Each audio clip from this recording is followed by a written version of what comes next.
Music from Led Zeppelin on the Spirit of Rock, CHOM 97.7 in Montreal. Good morning. It's 7:10, right on the nose. What a beautiful, beautiful start to the day. Bright sunshine, and that's the forecast for the day. Même chose demain. We're supposed to have sunshine tomorrow with a high of 10, the high of 9 today. And I'm watching the sun come out from across my balcony here in Griffintown, and it is beautiful. One of my favorite people on the planet is on the phone, my doctor, Dr. Oommen. Good morning, Dr. Oommen. Good morning, Terry. How are you this morning, sir? I'm sorry I kept you up late last night. No, not at all. Not at all. It's a pleasure, and it's good to speak to you. Thank you very much. It's one of the joys of private health care. I'm pleased to tell you I'm symptom-free this morning, Dr. Oommen, so your hunch was correct. And it's one of the member privileges of being part of Cardiogenix. I've been speaking on Cardiogenix's behalf for probably about 5 years now. And Dr. Oommen, I wanted to get you on the phone this morning because first of all, I wanted to congratulate you and your colleagues on what you've been doing on YouTube. Can you explain to people what you've been doing? Oh, thank you, Terry. So we thought that we were getting so many questions and concerns at the middle of the pandemic. It's really an unprecedented event in our history medically that we thought we could speak to the audience on our various social media platforms and answer all the questions and at least try to keep everybody abreast of everything that's going on. So how do people reach out? I know if you go on to YouTube and you type in Cardiogenix, that's cardio, Genix, you'll find you and Dr. Liello right away.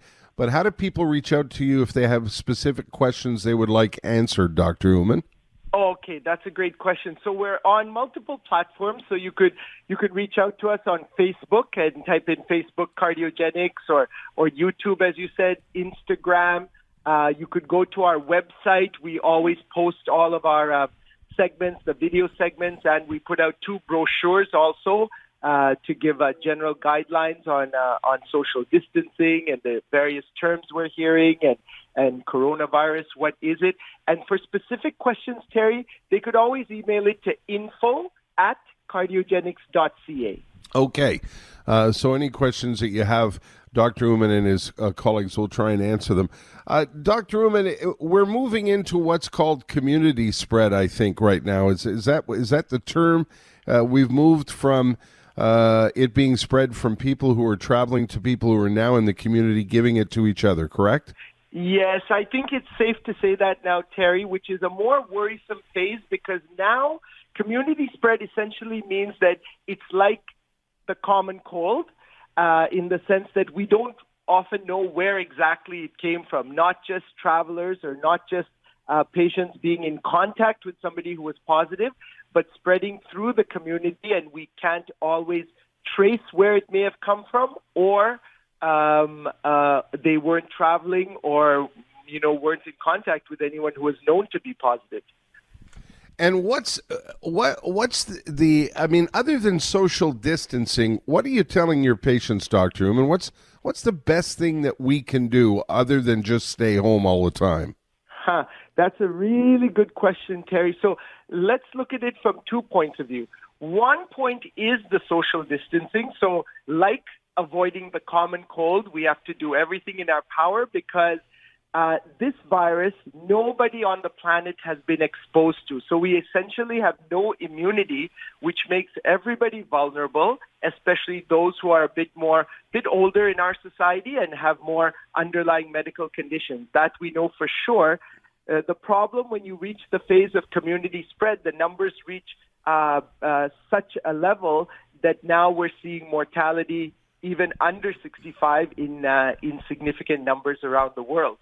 So basically, for the moment, we're asking everybody to hunker down because we have no vaccine, we have no other treatment. If they're exhibiting severe symptoms in any way, shortness of breath, or they're unwell, or they're feeling weak, or significantly ill, they definitely need to report to the emergency room. And then the other thing is, how can we keep our immunity up? So I would say we're hearing a lot of things on the internet and the audience is exposed to a lot of things. I would say the number one thing is sleep. So let's try to get a minimum of 6 to 7 hours of sleep a night. I think that's the number one thing all the listeners can do. And then if you could throw in a little bit of exercise with that, I think between the two is the maximum we could do to prepare our immune system for any coronavirus. Yesterday, excuse me, we're chatting with my doctor, Dr. Oommen from Cardiogenix. Dr. Oommen, yesterday, Jessica and I, early evening last night, went out to get groceries because we had to, and because we didn't want to add to the online burden. A lot of senior citizens need online ordering, and a lot of people who don't have mobility need online ordering. Jessica and I are healthy, and we went out and got groceries last night. I was forbidden by Jessica to go into the store. She washed all the groceries when she got home. I thought it was a bit of an exercise in overcaution, but that's something that we have to do these days. For people who've got to go into a grocery store, what's the advice you want to give them? What a great question. Okay, so first of all, we're saying only go under urgent circumstances when you absolutely have to go. So that would apply to grocery stores, pharmacies, gas stations, and doctor's appointments if you absolutely had to go for some serious medical reasons. So those would be the reasons at this point that you're leaving your home. And then particularly, Terry, when you said when you're going into the grocery store, what are the things? Now, many stores have stepped up their sterility barrier and all of their precautions. So they have one door where you enter, only one door where you may exit. And they're trying to actually mark the floors. So at the cash, you're physically standing 6 feet apart. Those are all good ideas. Some stores, grocery stores, are forcing you to take their Lysol wipe and actually wipe down their own carts for your own protection, for other people's protection. So they're doing a great job. We still only want to go if it's urgent.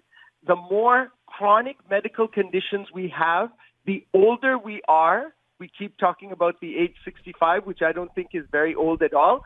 But the older we are, the more you just don't want to go into the grocery store at all. But then you want to think of the high-touch surfaces. So wipe down the handle of the grocery cart. You may want to wipe down, for example, the frozen food door, because that's probably a high-touch area. And just keep your wits about you where people are more likely to congregate. Really, you want to keep that 6-foot rule. Dr. Oommen, question for me, and a question for me personally, but other people who are on drugs like Humira. There's a lot of drugs for arthritis and things that reduce your immune system a little bit. Should we be worried about taking those drugs in this time? Oh, what a great question. We're getting a lot of similar questions online like that, Terry. So all of those drugs are very, very important drugs. For many patients, those are life-saving drugs. So we would say all chronic medications that patients are taking on a regular basis, absolutely don't stop them, because the risks of stopping them outweigh any of the benefits at the moment, we would say. Now, they do put all of our patients in a special category. That means no matter what age they may be, 10, 20, 30, 40, 50, once you're on one of the immune suppressants, your ability to fight the coronavirus is a little bit reduced. So we would say all of those patients need to be extra cautious. So yes, maybe we don't even want to go to get gas or into the pharmacy. Maybe we want to be particularly careful within our home also. So at Cardiogenix, we talk about 2 zones.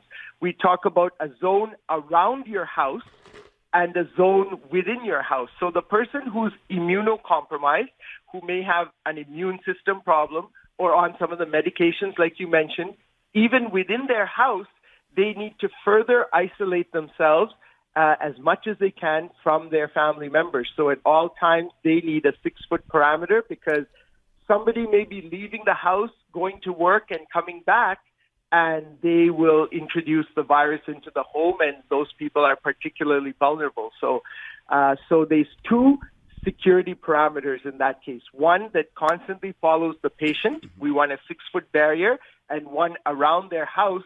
If anyone is breaching that barrier, going out and coming in, that person and the patient needs to be particularly careful. You've been so generous with your time, and I've kept you longer than I promised, Dr. Oommen, but one more question. Sure. A lot of people are asking me, is it true that if you lose your sense of smell, that is a symptom? And everybody wants to know, what are the symptoms that I may have read about online that really I can ignore? What are the trigger symptoms that may scare people? Okay, so that's a great question. I can tell you and we're all learning this as we go. The tricky part is that the symptoms are sometimes mixed with that of a cold or a flu, and the symptoms vary with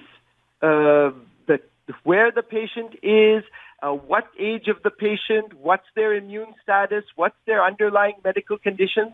So I'll tell you the standard symptoms, Terry, that we try to look for, but it's not that easy because there's no one constellation of symptoms that identifies that you have coronavirus. So we talk about fever, we talk about cough. The cough tends to be dry. And of course, in serious cases, shortness of breath, those patients will report directly to the emergency room. Now, having said that, there are symptoms of a cold, so we can imagine a runny nose and a sense of stuffiness. That doesn't necessarily help us because it's also cold and flu season. And then there is some reports of, but not most patients, some reports of the sense of loss of smell or loss of taste. That also is tricky because you can get that with a plain sinusitis, which is very, very common, but it's maybe one of the things that we're going to look for.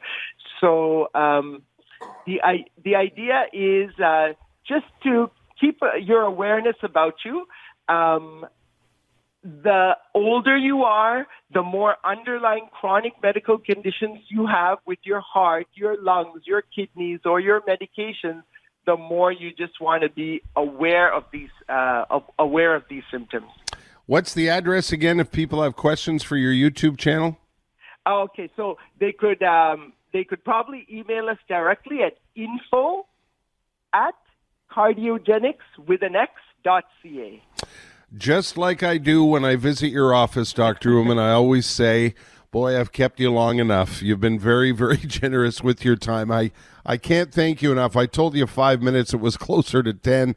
And I know how busy you are. Dr. Oommen, thank you so, so much. It's an absolute pleasure, Terry. You're welcome. Okay, thanks. Talk to you soon. Okay, thank you. Bye-bye. Bye-bye.